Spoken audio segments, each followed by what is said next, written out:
100% placement guarantee-உடன் BCom, BCA, BBA, BSc படிக்க JNN College of Arts and Science, Chennai. Holidays naale adu namma GT Holidays da, South India's #1 travel brand. Edappadi போராட்டத்துலாம் பெரிய பிரம்மாண்டமான கட்டுக்கடங்காத கூட்டம் அப்படிலாம் ஒன்றும் எனக்கு தெரியல. தேர்தல் மரியாதைக்குரிய ஜெயலலிதா தேர்தல் அவங்க வந்து பார்த்தீங்கன்னா பிரச்சாரம் என்ன போனாங்க லாஸ்ட்டாக டீனர்களோட பேசுகிறாங்கன்னு நினைக்கிறேன். மோடியா லேடியான்னு கேட்டாங்க. அவங்க போகிற பயணத்தில் பார்த்தீங்கன்னா ஒரு பெரிய எழுச்சியாக இருக்கும். அதே அளவுக்கு கூட்டம் நம்ம பார்க்கணும். நீங்கள் வந்து பார்த்தீங்கன்னா மலையோட மடுவை ஒப்படுறீங்களே. எடப்பாடி பழனிசாமி செல்லா காசாக இருக்கிறாரு. அனைத்து இந்திய அண்ணா திராவிட முன்னேற்ற கழகத்துல யார் எடப்பாடியை ஏத்துக்கிறான்னு யாரு ஏத்துக்கல? அவர் தான் சார் பொதுச் செயலாளர். செங்கோட்டையன் ஏத்துக்கிறாரா? செங்கோட்டையன் வெளியில பேசுறாரா? இல்ல. வாக்கு வங்கி எப்படி சரிஞ்சிருக்கு? எடப்பாடி பழனிசாமி அனைத்து இந்திய அண்ணா திராவிட முன்னேற்ற கழகத்தை மேனோங்கி கொண்டு போனாரா? கட்டாரம் மாதிரி தேய்ச்சாரா? அந்த வாக்குகள் திமுகவுக்கு போயிட்டு இருந்தது, திமுகவுக்கு போச்சு அந்த வாக்குகள்.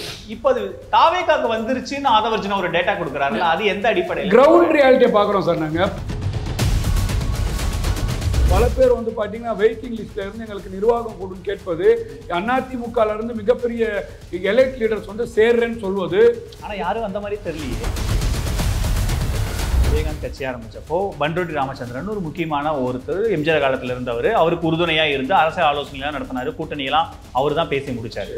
அந்த மாதிரி தாவேகாவுக்கு ஒரு பக்கம் ஒரு செகண்ட் லீடரா அரசியல தீவிரமா களமாடிய அப்படி யாருமே இல்லையே. எல்லாருமே புதுசா இருக்காங்களே.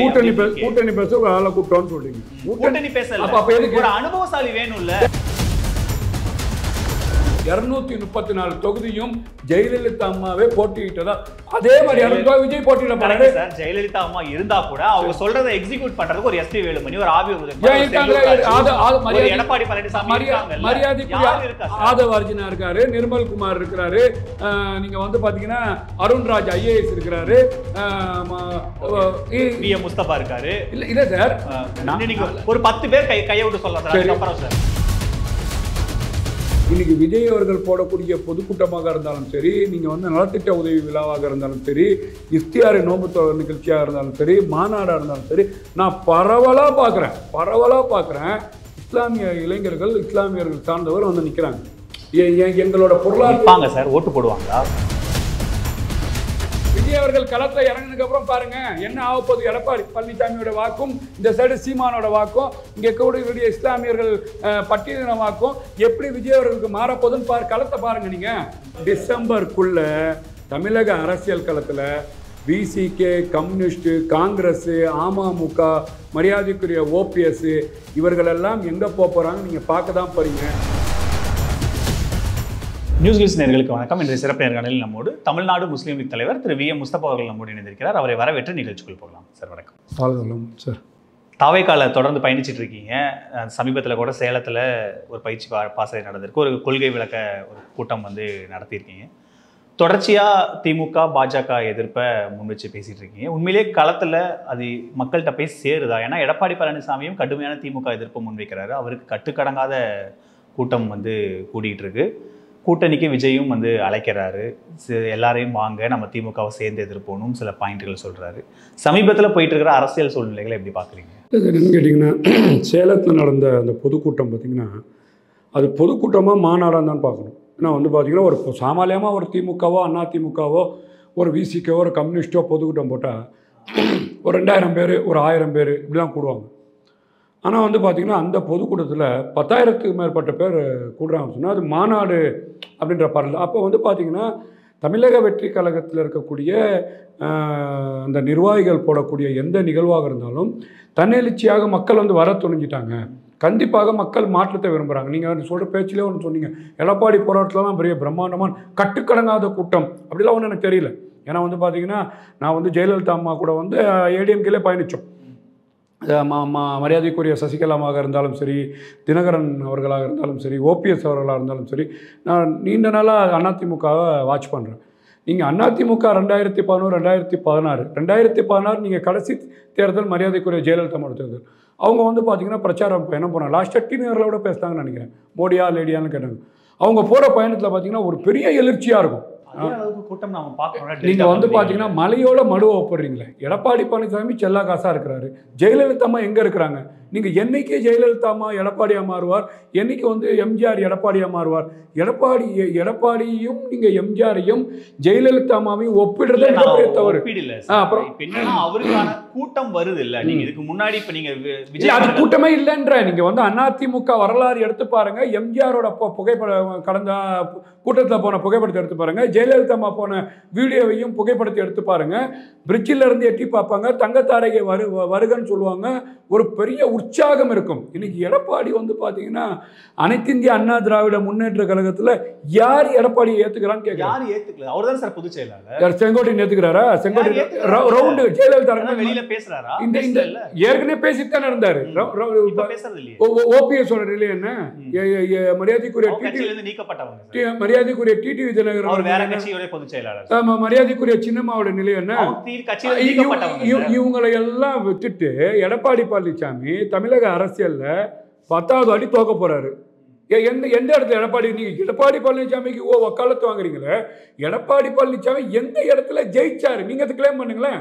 எடப்பாடி பழனிசாமிக்கு ஜெயலலிதாவுக்கும் எம்ஜிஆருக்கும் சொல்லக்கூடிய தகுதி என்ன இருக்கு?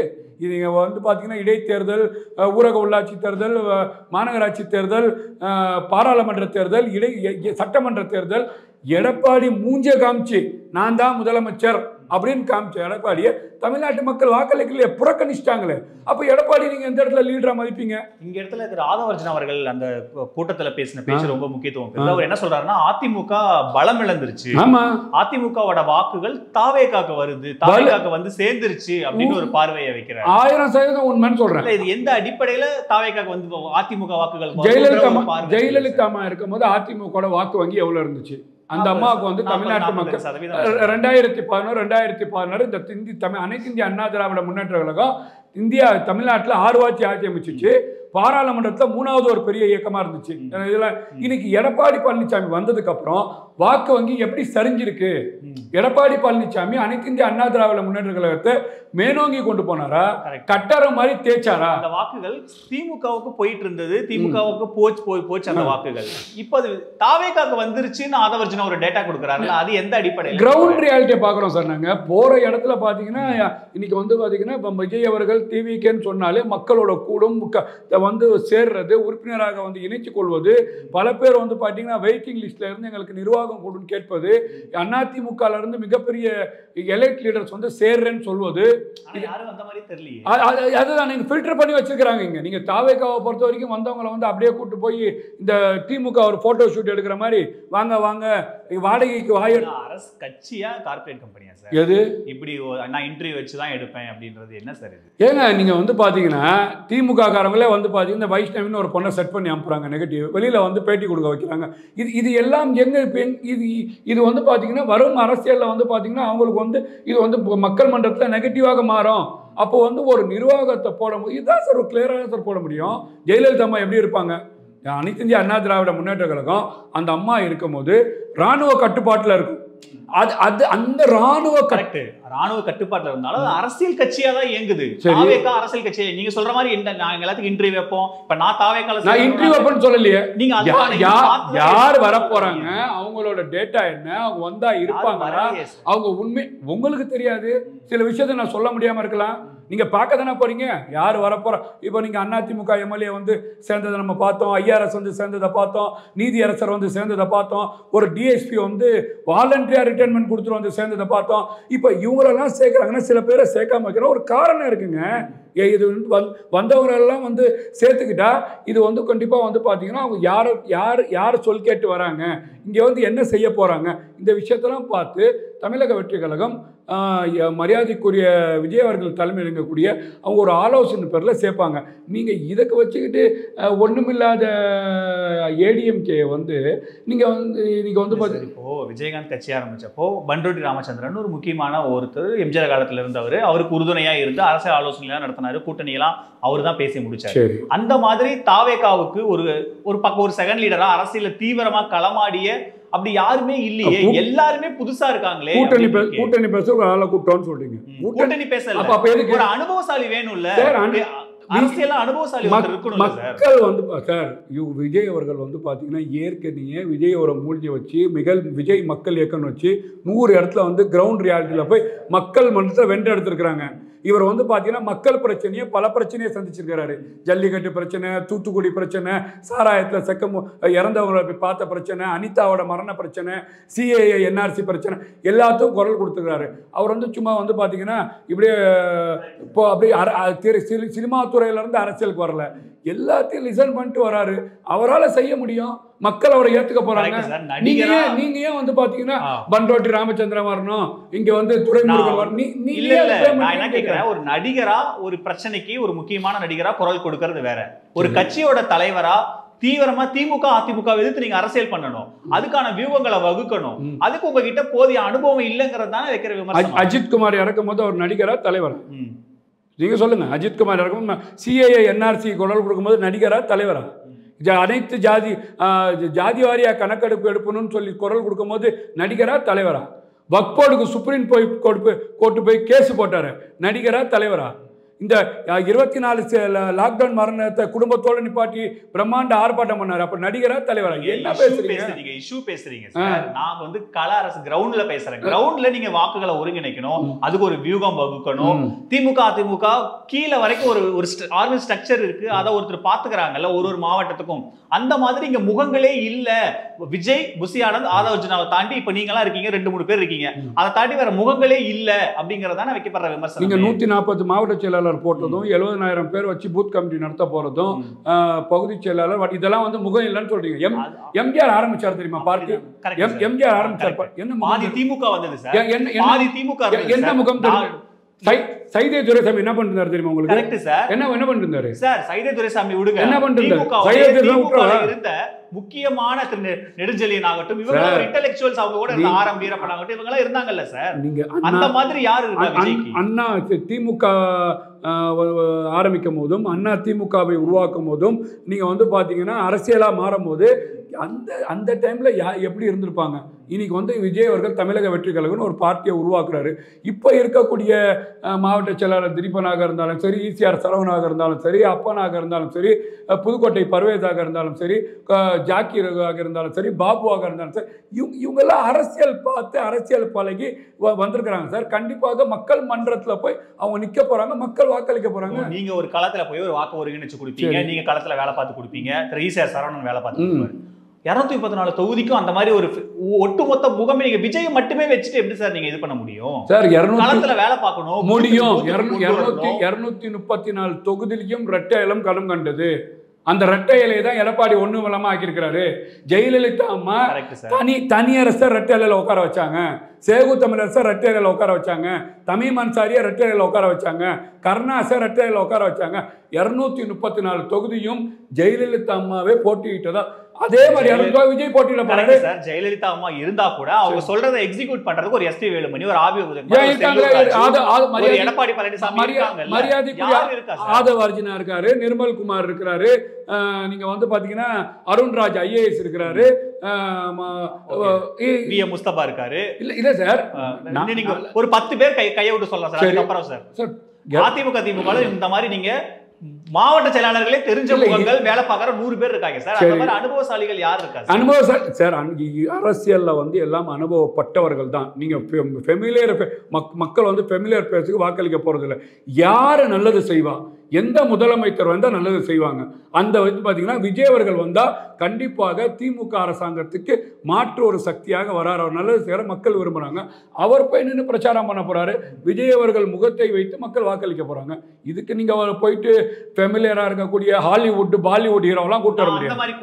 வேற யாரும் கூட்டு விஜய் வச்சுக்கோங்க. விஜய் முகமாக வச்சுக்கிட்டு கீழே நீங்க பூத் கமிட்டி வரைக்கும் வேலை பார்க்கணும்ல சார். ஒரு ஆள் வேணும். வேலை செய்கிற தொண்டே இருக்கிறாங்க சார், மாவட்ட செயலாளர் இருக்காங்க சார், பகுதி செயலாளர் இருக்காங்க சார், வட்ட செயலாளர் இருக்காங்க சார், அந்த கொடியை தாங்கி பிடிக்க ரத்தத்தில் ரத்தமான தொண்டர்கள் இருக்கிறாங்க சார், உயிரை கொடுக்கறதுக்கு தயாரா இருக்கிறாங்க சார்.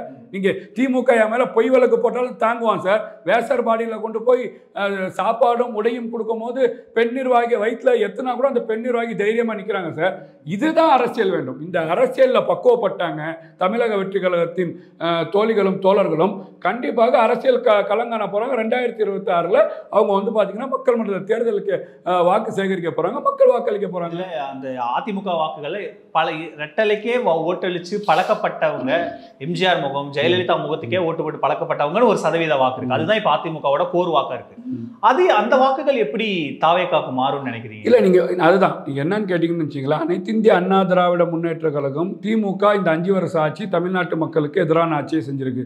கொடுத்த வாக்குறுதியை நிறைவேற்றலை, சட்டம் ஒழுங்கு சந்திச்சிரு, இந்த விஷயத்தெல்லாம் திமுக பார்க்குறோம்.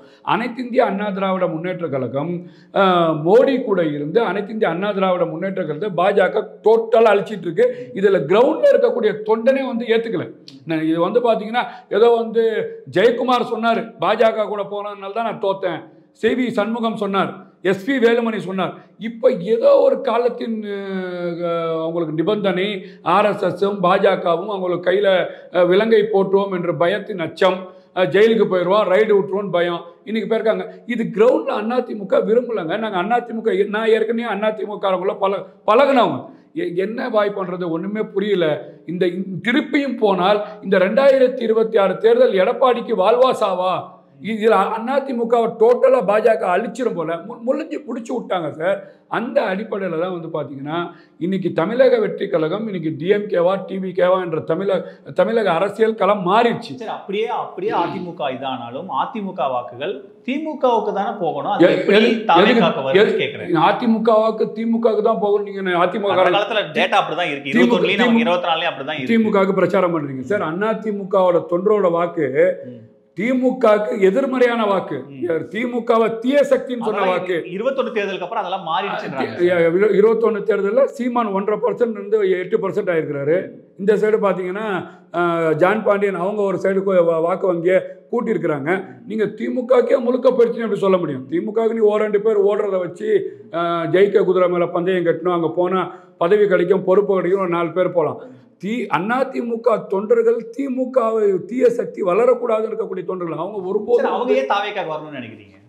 எப்படி வருவாங்கன்னு நினைக்கிறீங்க? தாவேக்கா முழுக்க திமுகவை வந்து ஆட்சி கட்டில இருந்து அகற்றணும்னு நினைக்குது. இன்னைக்கு வந்து பார்த்தீங்கன்னா திமுகவோட கொள்கை வந்து தமிழக மக்களுக்கு எதிர்மறையான கொள்கை, விரோத கொள்கை. இந்த கொள்கையை வந்து பார்த்தீங்கன்னா பாஜகவும் திமுகவும் தமிழ்நாட்டை வந்து அழிச்சிட்டு இருக்கிறாங்க. இந்த கொள்கையில தான் அதிமுக தொண்டர்கள் இருந்தாங்க. அந்த கொள்கையை விஜய் வந்து கரெக்டாக வந்து பிடிச்சிருக்கிறார். அதனால வந்து அதிமுக தொண்டர்கள் தமிழக வெற்றி கழகத்தில் பிரியப்பட்டு கண்டிப்பாக வந்து அதிகமாக சேர்ந்துட்டு. இதுல இன்னொரு முக்கியமான ஸ்டேட்மெண்ட் ஆதவர்ஜன் அவர்கள் சமீபத்தில் ஒரு நேர்காணல்ல சொன்னது, திமுகவுக்கு போயிட்டு இருக்கிற தலித் வாக்குகள், இஸ்லாமிய வாக்குகள் இந்த முறை விஜய் பெரிய அளவுக்கு அந்த வாக்குகளை உடைக்க போறாரு. ஒட்டுமொத்தமா திமுக கன்சாலிடேட் ஆகிட்டு இருந்து இந்த முறை கன்சாலிடேட் ஆகாது அப்படின்னு ஒரு பாயிண்ட் சொல்றாரு. 25% வாக்குகளை ஆல்ரெடி நாங்க என்ஷோர் பண்ணிட்டோம், விஜய் களத்துக்கு வந்தா இன்னும் 10% வாக்கு தான், 35 வந்தா ஆட்சி அப்படின்ற மாதிரியான இதை ஒரு சொல்றாரு.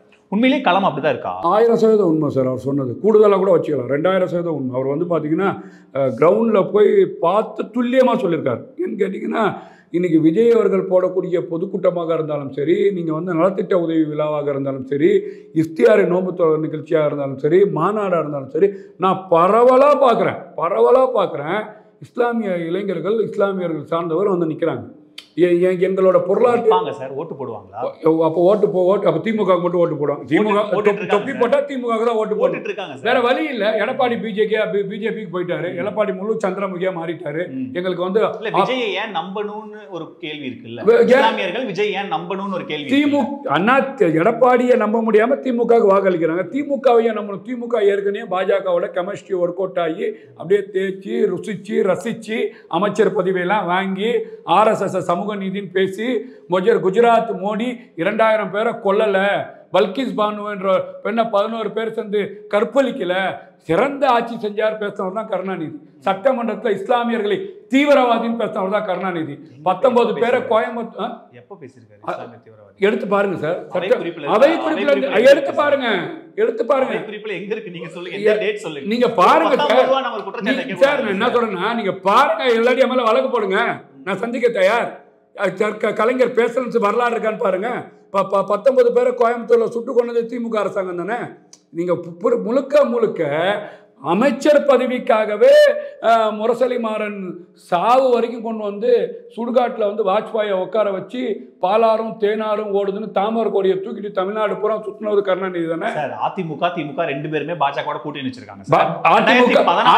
நீங்க சொல்லுங்க, அப்படி சொல்லாதீங்க. அதிமுக கூட்டணி திமுகக்கு பாஜக தான் சார் எஜமானர் அப்படி சொல்லுங்க. கூட்டணி வச்சு 2014 அப்புறம் ஒரு அதிமுக திமுக ஒரு நிலைப்பாடை எடுக்கிறாங்க. அதுக்கப்புறம் ஜெயலலிதா மறைவுக்கு அப்புறம் அதிமுக மாறுறாங்க. ஆனா திமுக அந்த நிலைப்பாட்டுல உறுதியா இருக்காங்க. 2019 தேர்தல்ல இருந்து அவங்க அதை உறுதியா அதை ஃபாலோ பண்ணிட்டு இருக்காங்க. அதுக்கான பலன் அவங்களுக்கு கிடைச்சிட்டு இருக்கு. இந்த முறை மட்டும் இப்பவும் அவங்க அதே உறுதிப்பாடோட தான் இருக்காங்க.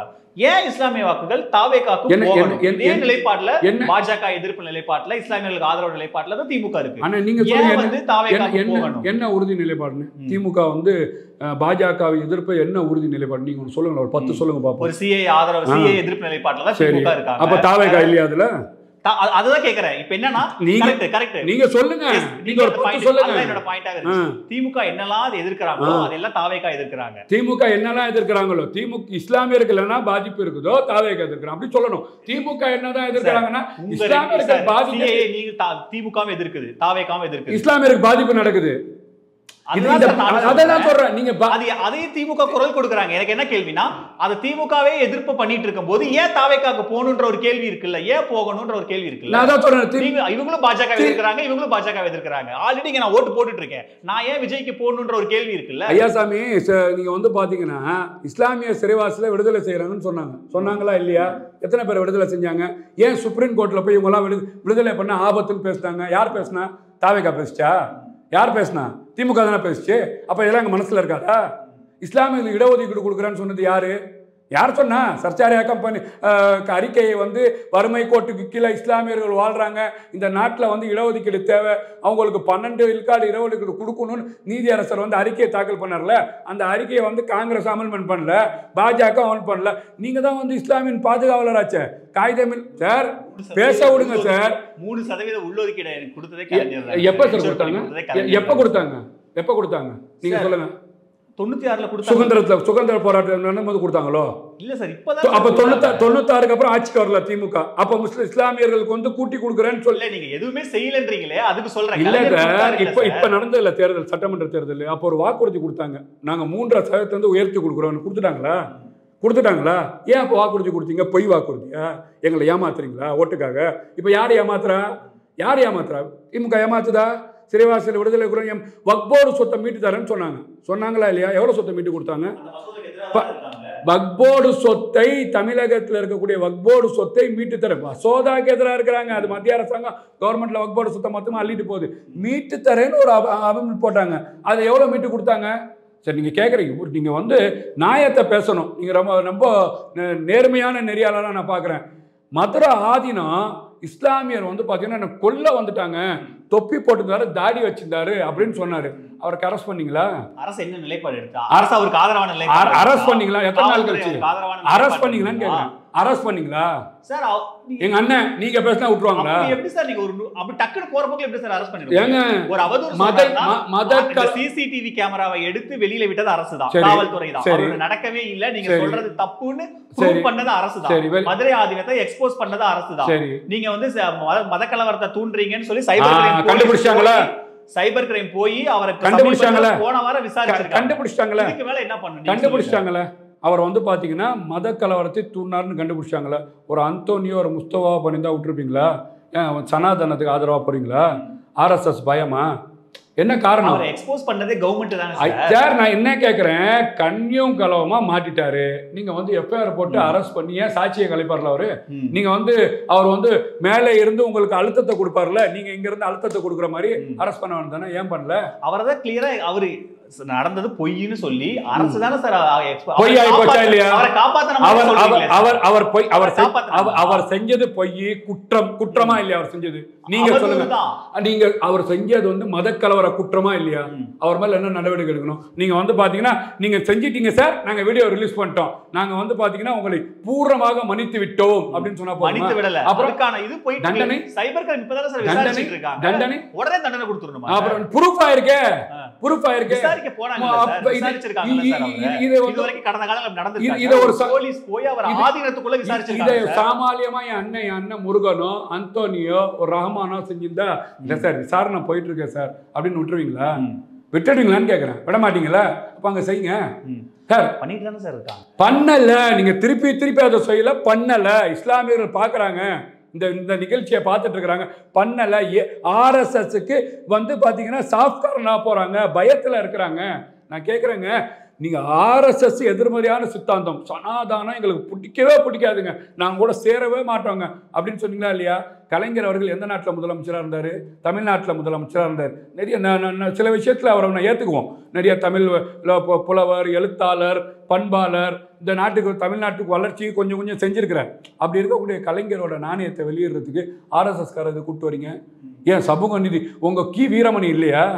உங்கள் சமூக நீதி பேசக்கூடியவருக்கு யாருமே கிடையாதா? ஏன் நீங்கள் வந்து அனைத்து சமுதாயத்தையும் அச்சராக்கலாம், அனைத்து ஜாதியும் அச்சராக்கலாம்னு சொல்லக்கூடியவர் தானே? நீங்கள் அனைத்து சமுதாயத்தையும் நேசிக்கக்கூடியது தானே? ஏன் ஒரு இஸ்லாமியரோ, ஒரு தலித்தையோ, ஒரு கிறிஸ்தவரையோ, ஒரு தமிழ் போராளியோ கூப்பிட்டு நீங்கள் ரிலீஸ் பண்ணணும் தானே? எதுக்கு நீங்கள் சனாதானத்தை கூப்பிட்டு வரீங்க? அப்போ இதெல்லாம் வந்து பார்த்தீங்கன்னா நாங்கள் வேடிக்கை பார்த்துக்கிட்டே இருக்கணும். அப்போ உங்களுக்கு தேவை என்றால் ஆர்எஸ்எஸ்ஸை ஏற்றுக்குவீங்க, உங்களுக்கு பூச்சாண்டி காட்டணும்னா ஆர்எஸ்எஸ்ஸை பயம் காட்டுவீங்க. மாநிலங்கள்லாம் உதாரணத்துக்கு சமீபத்தில் ஒரு கர்நாடகாவில் 2 ஆண்டுகளுக்கு முன்னாடி நம்ம ஹிஜாப் பிரச்சனையை பார்த்தோம். ஸ்கூலுக்கே போக முடியாத அளவுக்கு எவ்வளவு சித்திரவதைகளை அனுபவிச்சாங்கன்னு நம்ம பார்த்தோம். அந்த மாதிரியான ஒரு சூழ்நிலைகள் தமிழ்நாட்டில் இருக்கா சார்? அது நடக்கணும்னு நினைக்கிறீங்களா? நான் நடக்கணும்னு நினைக்கல. அந்த மாதிரியான சூழ்நிலை நடக்காம இருக்கிறது காரணம் இந்த மாதிரி திராவிட கட்சிகள் தான். அதுல திமுக, அதிமுக ஒரு முக்கியமான இடத்துல இருக்காங்க, அவங்க தொடர்ச்சியா பண்றாங்க. நீங்க அதுல இருந்து நாங்க ஒரு டிஃபரெண்டா நாங்க ஒரு புதுசா ஒரு கட்சி ஆரம்பிச்சு வரோம்னா நீங்க இஸ்லாமியர்களோட நம்பிக்கை பெறறதுக்கு நீங்க பண்ணணும் இல்ல. இவங்க ஆல்ரெடி இங்க ஆதரவா இருக்காங்க, ஏன்னா எங்களுக்கு இவங்க பாதுகாப்பாரனா இருக்காங்க, நாங்க இவங்களுக்கு ஆதரிச்சுட்டு இருக்கோம். நாங்களும் உங்களுக்கு பாதுகாப்பாரன்னு சொல்லிட்டு நீங்க வரீங்கல்ல, ஏன் பாதுகாப்பாரன்னு நீங்க மக்கள்கிட்ட சொல்லுங்க. நீங்க சொன்னீங்க தெரியுமா? இப்ப அவங்க வந்து பாத்தீங்கன்னா கர்நாடகாவில் நடந்துச்சு, தமிழ்நாட்டில் நடக்கல, இதெல்லாம் பாதுகாப்பாக தானே எடுக்கிறாங்க. அந்த மாதிரி வந்து நடத்தணும் நினைத்தாலும் கூட தமிழ்நாடு அவங்க மேலே வந்து கேஸ் போடணுமா போடக்கூடாதா? ஹெச் ராஜா வந்து ராம ஜென்மபூமியா மாறும் அவர் மேல வழக்கு பதிவு செய்யலையா சார்? மதுரையில நடந்தது சார். நீங்க திருப்பி வழக்கு பதிவு வழக்கு ஏங்க இந்த நாட்டில் ரத்தாறு ஓடுன்னு பேசுறான் ஹெச் ராஜா. அவன் மேல அவன் அரெஸ்ட் பண்ணாம முஸ்தவா பேசினா விட்டுருவீங்களா? வழக்கு பதிவு செஞ்சா முடிஞ்சு போச்சாங்க. நீங்க வந்து பேசின உடனே அரெஸ்ட் பண்ணுமா பண்ணக்கூடாதா? கைது செய்யணுமா செய்யக்கூடாதா? அப்ப ரோட்ல ஒருத்தர் பேசுறாங்க, ரத்தாறு ஓடுன்னு பேசுறாங்க, எதுக்கு அரெஸ்ட் பண்றீங்க? என் வழக்கு நடக்குது விட்டுருங்க. 10 பேர் மேல வழக்கு நடக்குது. கூட்டத்துல பேசுறாங்க, நகை காணாம போகாம ஒரு மேல ஒரு கம்ப்ளைண்ட் கொடுத்தோம்னா கூட்டு வந்து மிளகா பொடி போட்டு அவனை கொலை பண்றீங்க. அவன் மேல மட்டும் நீங்க வந்து நடவடிக்கை எடுப்பீங்க. ஹெச் ராஜானா ஆர்எஸ்எஸ்னா சாஃப்ட் கார்னரா சார்? இதெல்லாம் என்ன சார்? நீங்களும் வந்து அவங்களுக்கு வந்து இப்படி வக்காலத்து வாங்கி பேசுறீங்க. ரொம்ப மன சங்கடமா இருக்கு. எவ்வளவு கேவலமான நாடு இந்த நாட்டில் வந்து அவங்க வந்து இந்த வார்த்தையை பதிவு செய்யற ஹெச் ராஜா. நீங்க முழுக்க அவர் மேல நடவடிக்கை எடுத்தீங்கன்னா வேற யாரும் செய்ய மாட்டாங்க சார். இன்னைக்கு ரத்த ஆரம்பா, நாளைக்கு இதையே செய்வான் ரோட்ல இறங்கி. நீங்க விட்டு வேடிக்கை பாக்குறீங்களா? அப்ப உங்களுக்கு ஒரு ஆபத்து வரக்கூடாது. நான் என்ன சொல்றேன்னா, இதுக்கு நீங்க ஒரு மாற்று ஒண்ணு சொல்லணும் இல்ல. தாவேகா ஒண்ணு இஸ்லாமியர்களோட நம்பிக்கையை சம்பாதிக்கிறது ஒண்ணு சொல்லணும் இல்ல.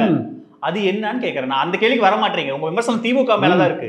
இவங்க விஜய் இஸ்லாமியர்கள் வாக்கு அறுவடை செய்யணும் அப்படின்னா அவங்க நம்பிக்கையை வாங்கணும். வெறும் இஃப்தார் நோதுல குல்லா போட்டு போயிட்டா மட்டும் ஓட்டு போட்டுருவாங்களா சார் இஸ்லாமியர்கள்? அதுக்கு நீங்க ஏதோ சொல்லணும் இல்ல சார்? எதுவுமே சொல்ல மாட்டீங்க. ஏற்கனவே திமுகவும் ஸ்டாலினும் எடப்பாடியும் குல்லா போட்டு தானே இருக்கிறாங்க இஸ்லாமியர்கள். குல்லா போடலையா?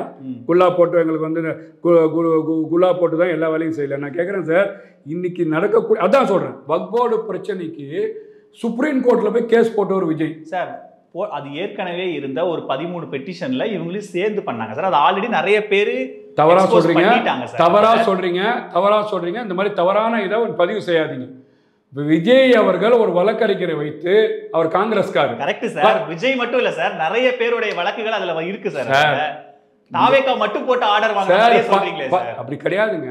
பல பேர் வழக்கு போட தான் செஞ்சாங்க. ஓகேவா? சில பேர் வழக்கு போட தான் செஞ்சாங்க. விஜய் அவர்கள் போய் வழக்கு போட்டாரா இல்லையா? திமுகவும் போட்டிருக்கு சார். திமுகவும் இருக்கு சார். அதுல கரெக்ட்டா வந்துங்க பாயிண்ட். திமுக போட்டுருக்காங்க. கேரளால போடல, கவர்மெண்ட் போட்டாங்க சார். யார் போட்டா? அரசு சார்பா போட்டா. யார் போட்டா? அரசு. அப்ப இப்ப ஆட்சி யார் கையில இருக்கு? ஆட்சி விஜய் கையில இருக்கா ஸ்டாலின் கையில இருக்கா? Correct sir. ஆனா திமுக கட்சி போட்டிருக்குல்ல சார். ஐயா அவர்களே, ஆட்சி திமுக கையில இருக்கா விஜய் கையில இருக்கா? யார் கையில இருக்கு? ஸ்டாலின் கையில தான். அப்ப ஆட்சி அதிகாரம் கேரளா போட்ட மாதிரி நீங்க போய் போடணுமா போடக்கூடாதா? நீங்க சொன்னீங்க தெரியுமா 13 பேர்ல ஒரு ஆளா திமுக போட்டா? நீங்க சொன்னீங்க முதல்ல ஆரம்பிக்கும் போது சொன்னீங்க சார் 13 பேர் போட்டிருக்காங்க சார். அந்த 13 பேர் ஒரு நாள் தான் நீங்க சுப்பிரமணியம் மாதிரி திமுக போட்டிருக்கு. அரசாங்கம் என்ன பண்ணிச்சு? போட்டிருக்காங்க. ஆராசா நாடாளுமன்றத்துல அந்த நிலைக்குழுலயே இருந்திருக்காரு சார். அவர் என்ன சார் பேசியிருக்காரு? அரசோட நிலைப்பாடு என்ன சார்? அவரு பேசுறாரு. விடுதலை சிறுத்தை போட்டிருக்கு தெரியுமா? கேஸ் போட்டிருக்கு தெரியுமா உங்களுக்கு? எல்லாரும் தான் சார். அதான் மனிதநேய ஜனநாயக கட்சி கேஸ் போட்டிருக்கு தெரியுமா உங்களுக்கு? நான் கேஸ் போட்டிருக்கேன் தெரியுமா உங்களுக்கு? விஜய் அவர்கள் கேஸ் போட்டிருக்காரு தெரியுமா உங்களுக்கு? எல்லாருமே கேஸ் போட்டாங்களா இல்லையா? திமுக அதே மாதிரி நீங்க சொல்ற மாதிரி 13ல 1 ஆதரவான நிலைப்பாட்டுல இருக்கா? ஆட்சி யார் கையில இருக்கு? ஆட்சி யார் கையில இருக்கு? அந்த நிலைக்குழுல இருந்து ஆராசா எவ்வளவு கடுமையான விமர்சனத்தை முன்வைக்கிறாரு நாடாளுமன்றத்துல. நாடு பாக்குற நீங்க வேற என்ன செய்யணும்னு எதிர்பார்க்கறீங்க? பாராளுமன்றத்துல வந்து பாத்தீங்கன்னா எவ்வளவு கட்சிகள் வந்து இந்த நிலைக்குழுல வந்து ஓஇசி விமர்சிக்கலையா? ஓஇசி பேசலையா? அரசாங்கம் என்ன செய்தது? நீங்க வந்து பாத்தீங்கன்னா அரசாங்கம் வரும்போது இல்லங்க திமுகன்னு தள்ளி விடுறது, இதுதான் வந்து ஏமாற்றுன்ற. நீங்க வந்து ஆக்கப்பூர்வமான செயல் சார். ஒரு சாமானிய ஒரு பார்ட்டி போய் போடுற கேஸ். ஏன்னா விஜயார போக முடியாது. அவர் வந்து இந்த தமிழ்நாட்டோட முக்கியமந்திரி கிடையாது. ஒரு பார்ட்டி போடுற கேஸ். இந்த பார்ட்டி போடுற கேஸ் யார் வேணா போடலாம். அப்போ நீங்க ஆட்சியாளர் எது பிரதானமாக பேசப்படும்? எது பிரதானமாக நிற்கும்? எந்த கேஸ் வந்து ஃபர்ஸ்ட் வந்து பாத்தீங்கன்னா ஆர்கியூக்கு வரும்? ஒரு அரசு தரப்பு கேஸ் ஆர்கியூக்கு வரும். அப்ப நீங்க அங்க வந்து சாஃப்டா இருக்கிறீங்க. ஏன் முதுகு பின்னாடி ஒளிஞ்சுக்கிறீங்க? பாப்பா இந்த சைடு இந்தியன் யூனியன் முஸ்லீம் லீக், பாஜக, தமிழ்நாடு முஸ்லீம் லீக், தமிழக வெற்றி கழகம், ஓஇசி, இவங்க முதுகு பின்னாடி போய் நீங்களும் ஒளிஞ்சு நிற்கிறீங்க. அப்ப யாருக்கு பயப்படுறீங்க? இதை தான் சொல்றேன். ஆர்எஸ்எஸ் முதுகு பின்னாடி ஒளிஞ்சு நிற்கிறது திமுக. பாஜகவை முதுகு பின்னாடி ஒளிஞ்சு நிற்கிறது எடப்பாடி பழனிசாமி. இதுக்கு மாற்று தமிழக வெற்றி கழகம். அதுதான் இன்னைக்கு கிரவுண்ட்ல இஸ்லாமியர் மக்கள் மத்தியில் கண்டிப்பா வந்து பாத்தீங்கன்னா எடப்பாடி பழனிசாமி இன்னைக்கு ஒரு பெரிய ஒரு ஆப்ஷன் நம்மளுக்கு கிடைச்சிச்சு. இவர் எவ்வளவு நாள் தான் நம்மளை ஏமாத்திட்டு இருப்பாரு. அதனால விஜய் அவர்களுக்கு இந்த ஓட்டு வந்து மரியாதைக்குரிய ஆதவ அர்ஜுனார் சொன்ன மாதிரி இந்த ஓட்டு இந்த சைடு வந்து மாறுதுன்றதை நான் பார்க்குறேன். இப்போ இந்த இதில் நீங்கள் உங்கள் மேலே வைக்கப்படுற விமர்சனமே நீங்கள் திமுக எதிர்ப்பு பாஜக எதிர்ப்பு கடுமையாக வைக்கிறீங்க. அதிமுக மேலே தாவேகா பெரிய அளவுக்கு விமர்சனங்களை வைக்க மாட்டேங்குது அப்படிங்கிற ஒன்று. எடப்பாடி பழனிசாமி தொடர்ச்சியாக திமுகவை வீழ்த்துற கட்சிகள், நினைக்கணும்னு கட்சிகள் எல்லாம் ஓரணியில் வாங்க அப்படின்னு கூப்பிட்டுட்டே இருக்காரு. அதிமுக கூட்டணிக்குள்ள தாவேகா ஏதாவது வர மாதிரியான நீங்கள் ரொம்ப நெருக்கமாக இருக்கீங்கிறதுனால உங்களுக்கு இந்த கேள்வி கேட்குறேன். அந்த மாதிரி ஏதாவது ஐடியா இருக்கா? 1000% நான் கேட்குறேன் சார். எடப்பாடி பழனிசாமியை நாங்கள் ஏன் விமர்சிக்கணும்? செல்லாகாசான அதிமுக 8 வாட்டி தோத்து, அவர் எடப்பாடியிலேயே தோத்து, அவரோட வார்டிலேயே தோத்து, அந்த எடப்பாடி பழனிசாமியை தமிழக வெற்றி கழகம் ஒரு மாற்று சக்தி, தமிழக அரசியல் வரலாற்றில் பிரம்மாண்டமான வாக்கு வங்கியை வைத்திருக்கிற கட்சி எதுக்கு விமர்சிக்கணும்னு நினைக்கிறீங்க? எதுக்கு விமர்சிக்கணும்? 2024 தேர்தலில் 20% வாக்கு வாங்கின கட்சி, 2021 33% வாக்கு வாங்கின கட்சி, தமிழகத்தோட எதிர்கட்சி. சிஎம் ஆயிட்டாரா? சிஎம் ஆகல. தமிழகத்தோட எத்தனை வாட்டி எடப்பாடி சிஎம் ஆனார்? நீங்க சொல்லுங்க, எத்தனை வாட்டி எடப்பாடி சிஎம் ஆனார்? சிஎம் ஆகல சார். அவர் நேரடியா வரல. என்ன சிஎம் ஆகல, கடன் வாங்கி சிஎம் ஆனார். Correct sir. ஒரு 4 வருஷம் பிரதான எதிர்கட்சி. நீங்க மாற்றுன்னு வரவங்க, இப்ப விஜயகாந்த் மாற்றுன்னு வராரு, கமல் மாற்றுன்னு வராரு, நான் திராவிட கட்சிகளுக்கு மாற்றா வரேன், அதிமுக திமுக இல்லாத மாற்றாட்சி நான் கொடுக்குறேன்னு வராரு. அந்த இடத்துல விஜய் வந்து ஒரு குழப்பமான ஒரு இடத்துல தானே வராரு. இங்க ஒரு சைடு மட்டும் ரொம்ப தெளிவா இருக்காரு சார். அவர் என்னன்னு கேட்டீங்கன்னா, மத்தியில் ஆளக்கூடியது பாஜக விமர்சிக்கணும், தமிழ்நாட்டில் ஆளக்கூடிய திமுக விமர்சிக்கணும். ஒண்ணுமில்லாத அதிமுக கரப்ஷன் சொல்லியாச்சு.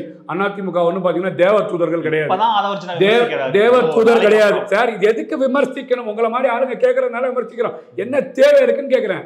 எடப்பாடி பழனிசாமி அங்க ஒரு 20% வாக்கு இருக்குல்ல சார், அங்க ஒரு 20% வாக்கு இருக்குல்ல, அது உங்களுக்கு வேணாம்? அது எப்போன்னு கேக்குறேன். நீங்க எப்ப 20% வாக்கு இருந்துச்சு? 2024 இப்ப பாருங்க, விஜய் அவர்கள் களத்துல இறங்கினதுக்கு அப்புறம் பாருங்க என்ன ஆக போகுது. எடப்பாடி பழனிசாமியோட வாக்கும், இந்த சைடு சீமானோட வாக்கும், இங்க கூடிய இஸ்லாமியர்கள் பட்டியலின வாக்கும் எப்படி விஜய் அவர்களுக்கு மாறப்போகுதுன்னு களத்தை பாருங்க. நீங்க இந்த களம் தான் மாறுற களமா இருக்குன்னு நான் சொல்ல வரேன். பாத்தீங்களா இல்லையா?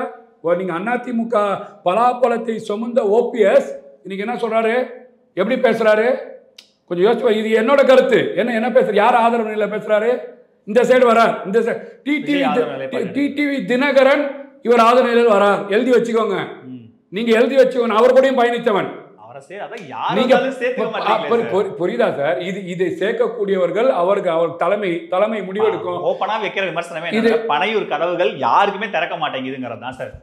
ஏதோ ஒரு வாட்டி திறந்தப்போ முஸ்தபா ஐஆர்எஸ் இவங்க எல்லாம் உள்ள போயிட்டாங்க.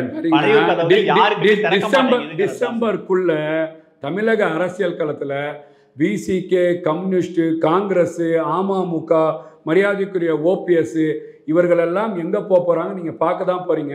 தமிழக அரசியல் வரலாற்றில் யார் மெகா கூட்டணி அமைக்க போகிறா?